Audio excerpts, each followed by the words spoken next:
Thank you for joining us for another episode of Dashboard Dialogues. Today we are joined again by Travis Wise of Dealers Link. We'll be talking about OEM data enhancements and new features that the Dealers Link team has to offer. If you like our content, make sure to like and subscribe to be alerted to the best tricks of the trade of the auto industry. Welcome to another episode of Dashboard Dialogues. Today we're meeting with Travis Wise. We're going to be talking about the newest features and products that Dealers Link has to offer to the dealer community and our current customers. Travis, how you doing today? I am excellent. Thank you for having me, by the way. Absolutely. Glad to have you. Always a pleasure having you here, sitting down and talking with us. Your wealth of knowledge is definitely invaluable to the organization and the industry. There's a lot of people that feel that way. No, thanks, man. I Absolutely. appreciate that. So as we had mentioned in our intro here, we are going to be talking about some of the newest things that Dealers Link has to offer, some of the products that we have brought to the market, and things that we are overall doing to make our dealers' lives easier. Before we get into that, we're about 45 days out from NADA. At the end of January, we're now in the middle of March. How are things going for the industry? What did you notice most about post-NADA buzz and things of that nature? I think the post-NADA buzz, that's a great question because it's definitely stimulated the market in a lot of different ways. It's everybody has questions about what the big change was, coming out of the backside, industry up, industry down. Then we all get together at NADA and we come off of that high. And I think the most relevant thing is just the advancement in technology. And if you're a dealer right now and you went to NADA and you're coming out of the backside of that, it's everything from tip to tail advancement in technology that we're looking at. And it's from when the key is picked out of the box to how much digital thought tracking to the evaluation to the test drive to the digital marketing. It's just everything is enhanced. They're finally really grasping technology and embracing it more. Yeah, I think that's probably going to be a continuing trend, obviously, as we go forth. COVID definitely kind of forced a lot of those moves and a lot of the adjustments and adaptations. Now that we're 2 years past or post-COVID here, we're seeing a lot of that stuff that they've researched and they've done their diligence to determine what's going to work best for them. And that's what I think we saw a lot at NADA was a lot of that buzz coming to specifically the booths. It wasn't the regular, okay, we're just doing our shopping. It's, okay, we know what we need. Do you offer it? And that was kind of the big thing that I noticed as well. Dealers were moving through the hall with agendas. Right.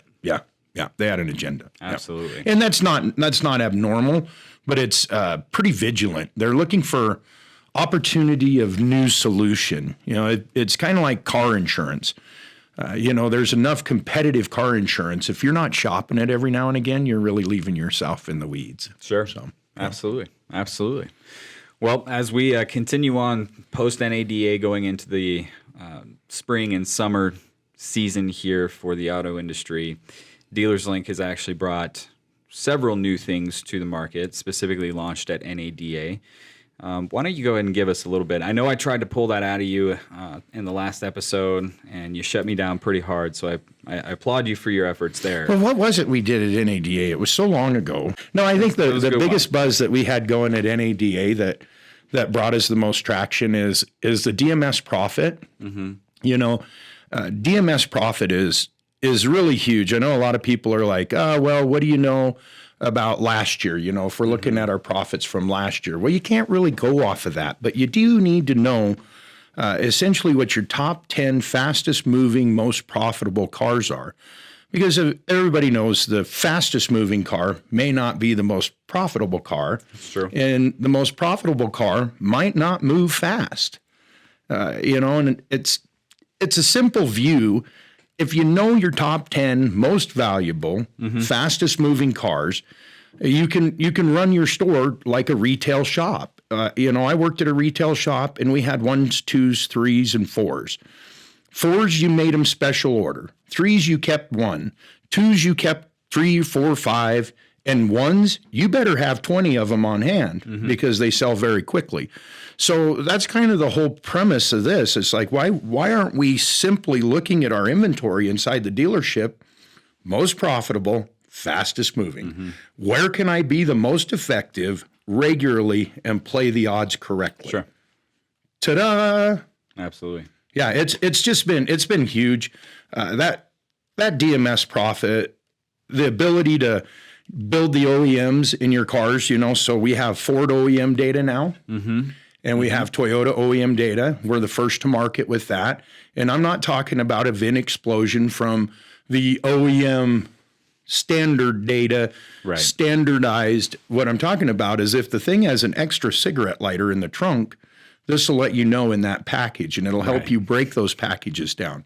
So that's been a really big deal, when we're talking about profit, when we're talking about OEM data, we're talking about accurate, syndication. The walk around in the car business is where the money is made with the customer. Sure. Okay. So I'm old school. You make your money on that car when you buy it.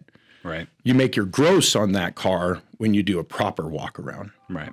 In this day and age, proper walk around starts online. Yeah.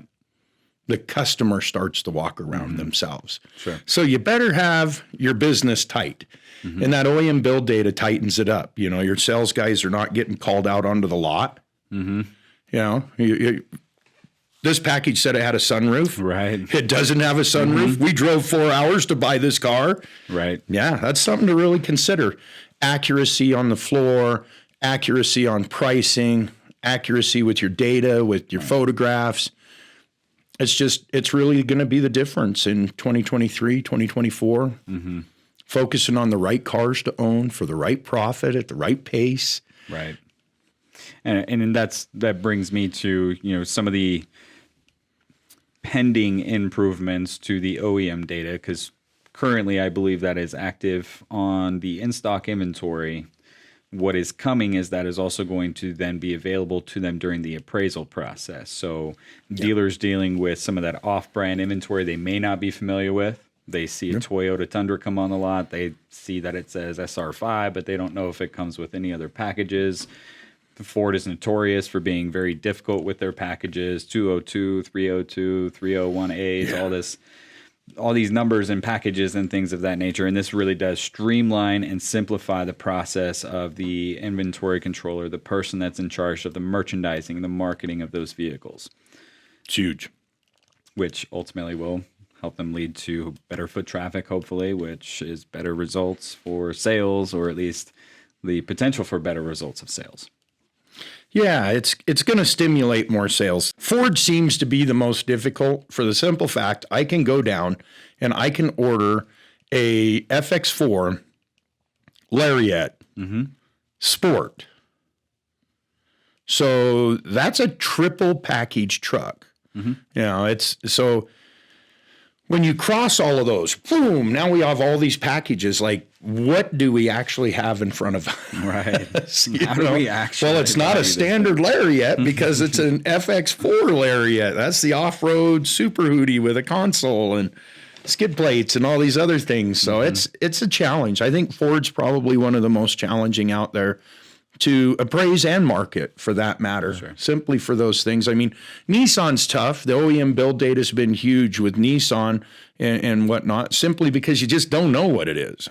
That's true. Toyota and Honda, they kind of just make the car the way they make it. Like, you want a Honda? Would you like an EX or an LX, sir?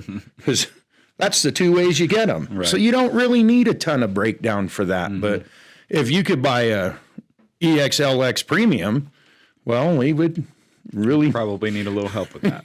I don't know.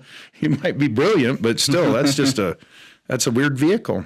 Sure. And sometimes they bring the same, sometimes they bring more. I think for that matter, the really missed opportunity is people aren't looking at these vehicles over the span of like 3 years. So now the vehicle, Jake, is so similar for 2, 3, 4 years in a row. Right. Jeeps are notorious for this. Sure, there's a little bit of change, but in reality, they're all really similar. So we're finding that 20s are priced at the same price as an 18. So if you can compare all of those years together and see that in a graph to overlay it, so you're sitting there and you're looking at buying an 18 and it seems like a great deal versus the books and the market and everything. Well, you go in there and look and you can get a 20 for the same price. You might want to push on that 18. Right. Or you might want to hit a little harder on trade. You might want a little bit more angle on that vehicle. Sure. So right. And things are changing. No, sure. Accurately valuing the vehicle definitely helps you, in that situation. Yeah. Right? If you know there's 18s and 20s and they're going for the same price, they have the same build. Now and you've got that power of information. And that's really what it is. It's giving the dealer the information. The tool's not going to replace their knowledge or their skill or their gut, which is kind of what we encourage them to still use, is be a car guy. Ultimately, it's use your gut, use your knowledge. This is a tool. It's no different than if you're trying to build a house, you need tools to do so. You ultimately know how to do it, but you can't actually. You still need a tape measure. Yeah. You still need a saw. There's some things that are going to make the job a little easier. Absolutely. What is it? You don't need alcohol to have fun, and you don't need running shoes to run, but they sure both really help. This is true. This is a true statement. Same way with the tools. Yeah, same way with the tools. It sure helps. Yeah. So as we move into, we're nearing the end of the first quarter. NADA was, right at the end of January. We're past the buzz. Everybody's kind of returned back to normal. We're moving into springtime. Tax season is obviously upon us. What do you see in the next, 60 to 90 days for the industry? Do you think values are going to continue to stay steady and slightly increase like we've been seeing? Or do you think as we move to the summer months, we're going to see a little bit more of a decrease and more of a correction that we were noticing? I really kind of believe the correction is done. Okay. That it's happened. And that's why we kind of see a stabilization, and then we kind of see the market raising, a little lowering, a little raising.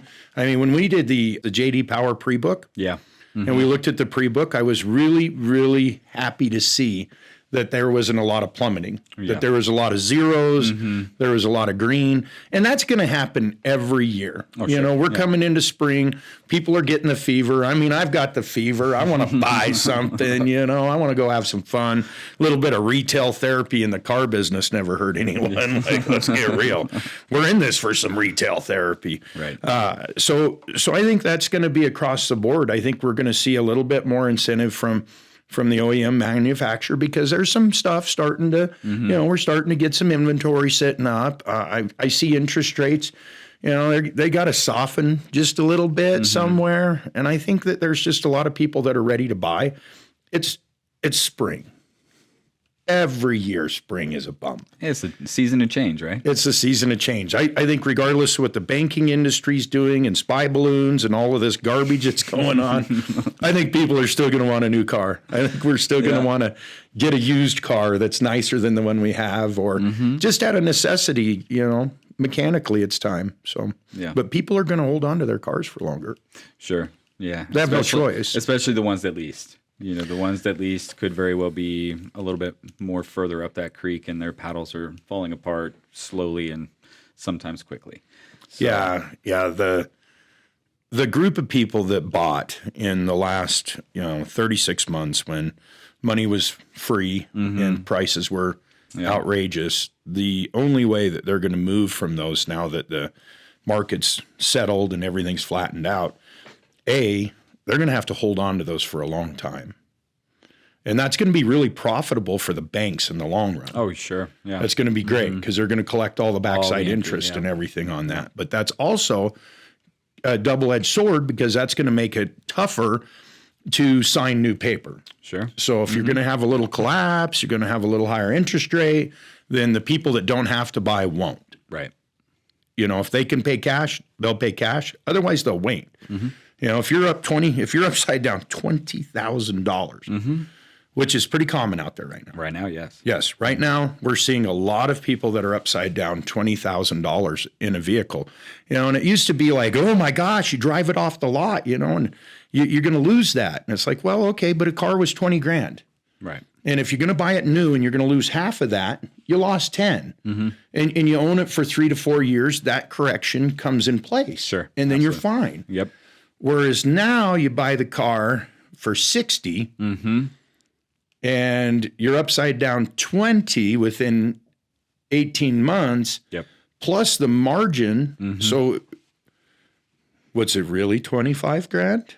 Probably. So now to move them into another vehicle, you have to eat $25,000 worth of negative equity, or the bank has to over allow it 150%. Well, the only way for them to recourse and come out of that is like either stop lending and close their doors and run the notes out to death, Right. or they're going to have to lend big. They're going to have to buy deep. They're going to have to put more money back in the market. Right.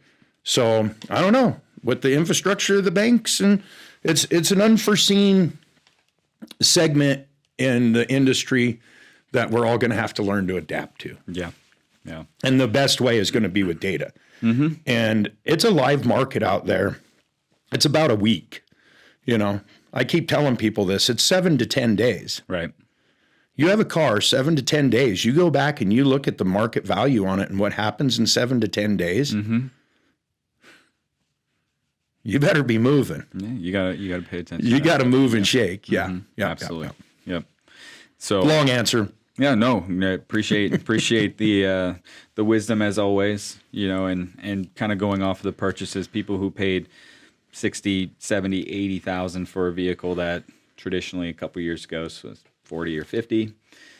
They're definitely going to be hurting people who leased. I know there were before COVID, right at the beginning of COVID, there was a ton of equity in these leased vehicles. So returning it, there was a positive situation. They were getting 10 or 15 grand back. And now it's, well, you leased a vehicle, you're paying an ultra higher premium because of the money factor rates. Everything else is affected. So ultimately, they're in vehicles that they will return, most likely, unless they want to try to refinance at the higher residual with the higher interest, et cetera, et cetera. And those are the people who I think we're going to see be in a little bit more trouble than the ones who purchased, who might have some longevity in that situation. Yeah, I agree with that. I think it's ironic that they extended leases. You know, I seen people that were coming to the end of their 36-month lease and they're like, look, we really don't have anything to sell you. We don't want you going down the street. So we've got a lease extension. Right. Like, what the hell is a lease extension? Right. they do that? They do now. They do. As we saw, COVID kind of changed a lot of what they didn't do and now what they do. So, yeah. I think we're all in that boat. Yep. We all have to extend to the new society. Yes, absolutely. What we can. Absolutely. Yeah. Well, as we close out, thank you again for your time and joining us here at Dashboard Dialogue, sharing your wisdom, having a conversation with us, not only about the market, but the newest things that Dealers Link's doing. I know that Dealers Link in general is probably climbing the ladder very fast. We are meticulous, obviously, and we're methodical in our approaches. So the information, the data, the tools and features that we put out and we have available to our customers or prospective customers or anybody else that wants to try to look into our product, it really is the best in the market.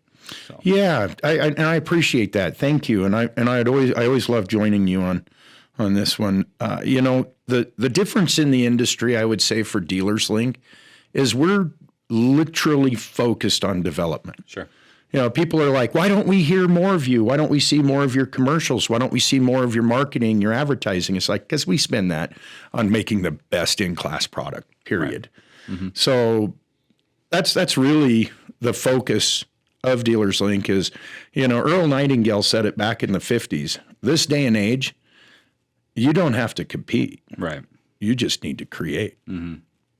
Right. You create a better mousetrap. There's nobody that can compete. Right.